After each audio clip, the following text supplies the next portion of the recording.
Hola ingeniero, mi nombre es Joshua José Ruiz Mateo y yo les hablaré un poco de lo que tocó en el tema del examen, el cual es análisis de varianza, modelos de efectos fijos de clasificación unidireccional y comparación de varianzas.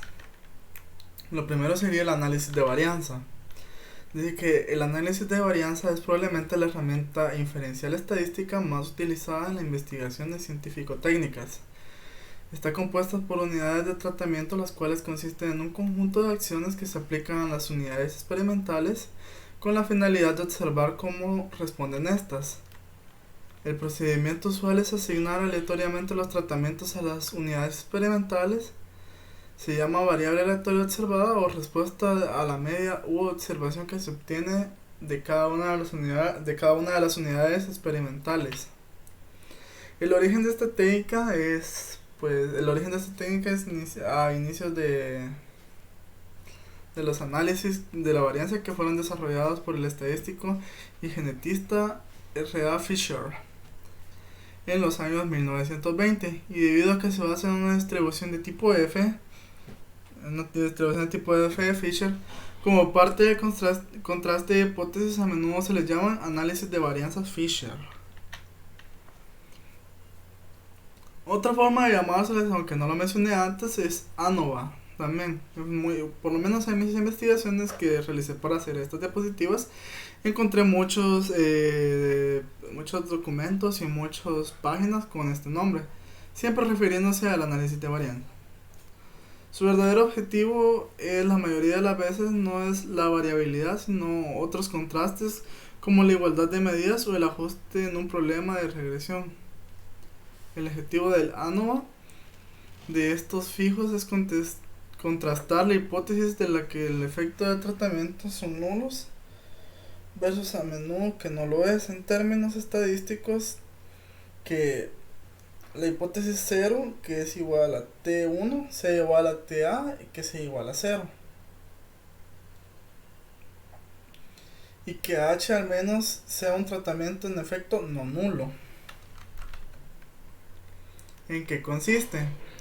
Consiste en descomponer la variabilidad de una población, la cual se representa por una varianza, en distintos o diversos sumados según los factores que intervengan en la creación de esa variabilidad.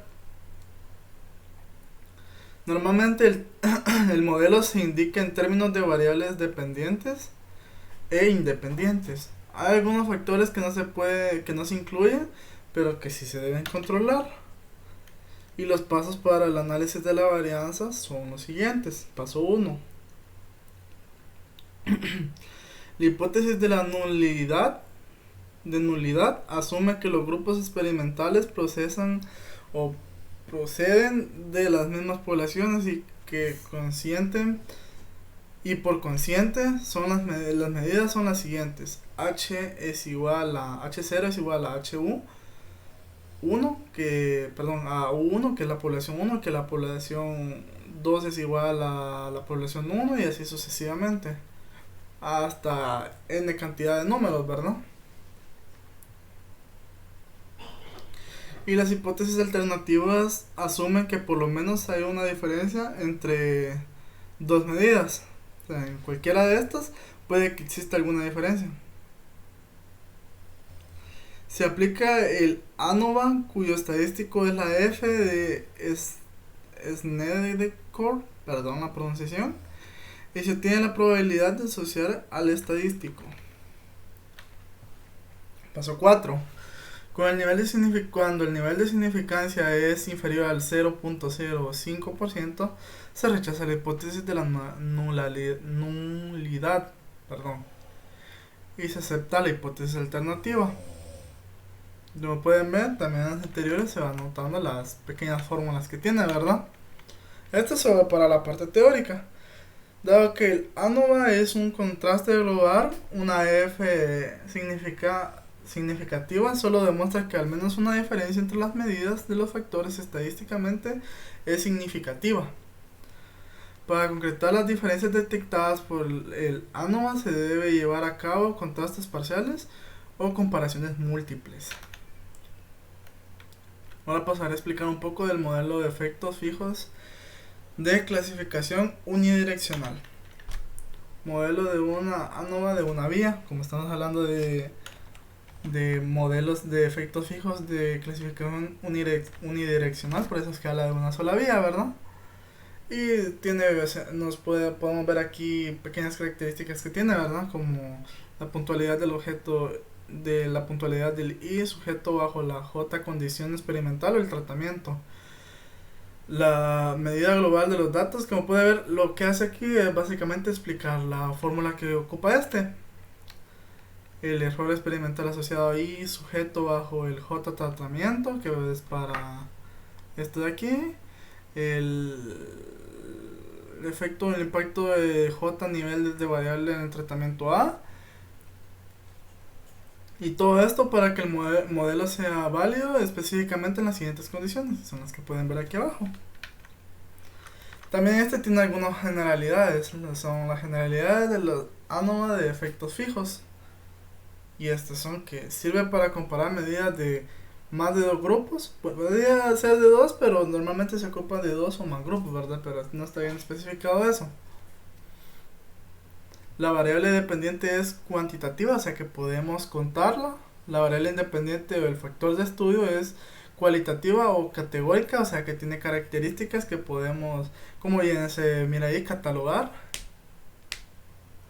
Y que no es necesario que todos los grupos sean del mismo tamaño. Como ya vimos anteriormente, cuando se toma una población, todos los factores terminarán siendo parecidos, ¿verdad? O al menos eso es lo que vimos en la cuenta anterior. Cuando mayor es el tamaño de los grupos, es menos importante garantizar la normalidad o la homocedasticidad, perdón. Estas son algunas características y supuestos. Dice que permite comparar tres o más medidas para ver si son iguales, controlando el error. Como ya mencioné antes, normalmente se ocupan para de 3 en adelante medidas, ¿verdad? Rara vez se ocupará de 2. Y dice que existen tres supuestos, de que estos son independencia de la observación y de los errores, normalidad de los datos, homogeneidad de la varianza, igualdad de las varianzas de los grupos. Como estamos hablando de unidireccional, ¿verdad? Necesita ser todos hacia una sola dirección. Y por último, comparación de varianzas. Esto es un texto un poco grande, ¿verdad? Porque por lo que vi, por lo que entendí, ¿verdad? Son cosas muy relevantes. La verdad es que había mucho más de tomar, pero tomé este pedazo. Y dice lo siguiente. Si un análisis de varianzas resulta significativo, implica que al menos dos de las medidas comparadas son significativamente distintas entre sí, pero no se indica cuáles. Para identificarlas hay que comparar 2 a 2 las medidas de todos los grupos introducidos en el análisis mediante una t-test u otro test que compare dos grupos. A esto se le conoce como análisis pot-hot.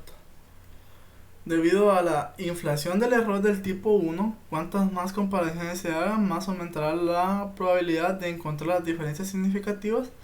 Para alfa 0.05, de cada 100 comparaciones se esperan 5 significativas solo por el azar, o sea que pueden ser tomadas de forma aleatoria, pues como bien mencioné, no se nos da a entender cuáles son las diferentes, ¿verdad? Los niveles de significatividad pueden ser ajustados en función del número de las comparaciones, corrección de la significancia. Si no se hace ningún tipo de corrección, se aumenta la posibilidad de falsos positivos, que son errores de tipo 1. Pero si es muy estricto con las correcciones, se puede considerar que no son significativas las diferencias que realmente podrían serlo. Esto se le conoce como error de tipo 2. Las necesidades de corrección o no y de qué tipo se pueden y se han de estudiar con detenimiento en cada caso. Los principales métodos de comparación son el post-hot, y algunos son con algunas correcciones y otros no. Los principales métodos de comparación, como bien dice ahí, son post-hot, pero existen otros, los cuales son los siguientes métodos: intervalos LSD de Fisher, Bonferroni Adjustment, Hall Bonferroni Adjustment, Tuncay Kammer Honest Significant Difference, o HSD, voy a abreviarlo, ¿verdad? Sería Tuncay Kammer HSD. Y el último de los que yo tomé son Dunnex Correction. Estos son los métodos que se utilizan para este tipo. Como pueden ver, eso es lo que hace la comparación de las varianzas, ¿verdad? Toma todas nuestras comparaciones y por eso es que les digo que creo que podría, por lo que vi, podría hacerse incluso de dos grupos, pero normalmente se hacen de más de tres en adelante, ¿verdad? Porque no siempre habrá por lo menos un grupo que sea diferente, aunque no nos diga cuál es. Y como pueden ver bien, aquí entre más pruebas se hace, tiene un mayor significancia y podemos saber con un poco más de certeza cuál sería la que es diferente. Y estos son los métodos para encontrarlo. Eso sería todo por el tema de exposición. Gracias.